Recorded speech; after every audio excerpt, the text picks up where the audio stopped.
JT. Salut Émilie. Bonjour Ali. Tout va bien? Tout va bien, merci. C'est à vous.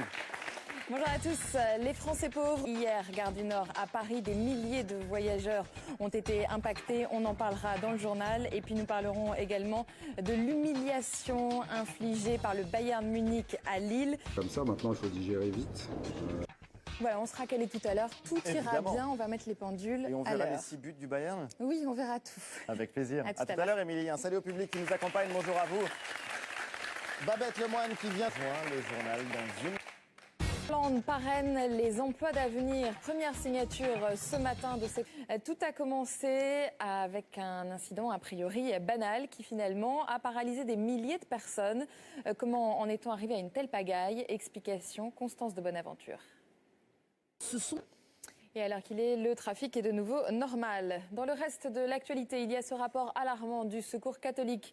L'association a fait le bilan de la précarité en France ces 10 dernières années. Voici ce qui s'est aggravé et ce qu'il faut retenir avec Marie-Christine Lux. Et après ce constat, faut-il s'inquiéter de cette tendance? À Lille, un supermarché, vous allez le voir, a décidé de mettre sa viande sous antivol. Reportage, Pauline Jacquelin, Fabien Dupont. On l'appelle déjà la taxe Nutella. Elle concernera en fait tous les produits à base d'huile de palme. Le Sénat a adopté hier une taxe sur... C'était son idée, sa promesse de campagne. Il l'aura accompagnée. Et en direct de Chelles, on retrouve Clément Méric. Clément, c'est avec ce dispositif censé lutter. Nouveau coup d'arrêt pour François Fillon dans la course à la présidence de l'UMP. L'ancien Premier ministre souffle, lui a passé un coup de téléphone pour prendre de ses nouvelles. On l'écoute hier avant d'apprendre l'hospitalisation de François.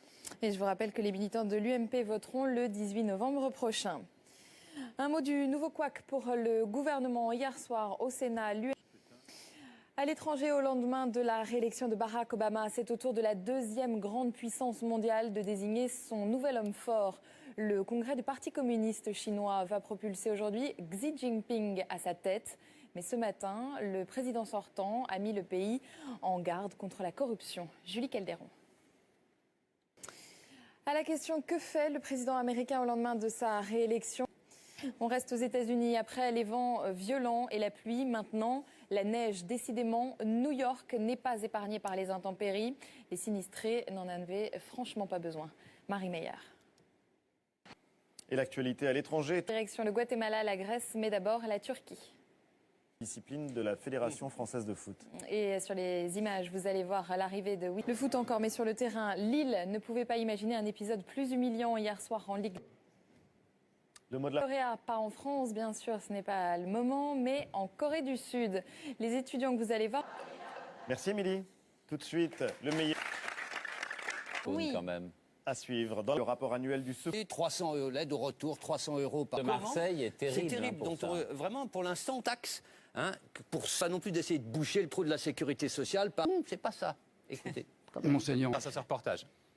Il y a de fortes chances, d'après des scientifiques très sérieux. Alors, nous avons de la testostérone, nous les femmes. Pourquoi autant d'argent dépensé pour le Viagra? Pouvoir vous donner des détails plus précis. Ah oui, parce mais que je n'ai l'orgasme, pas c'est réussi plusieurs- Il est à toujours me en phase de procurer.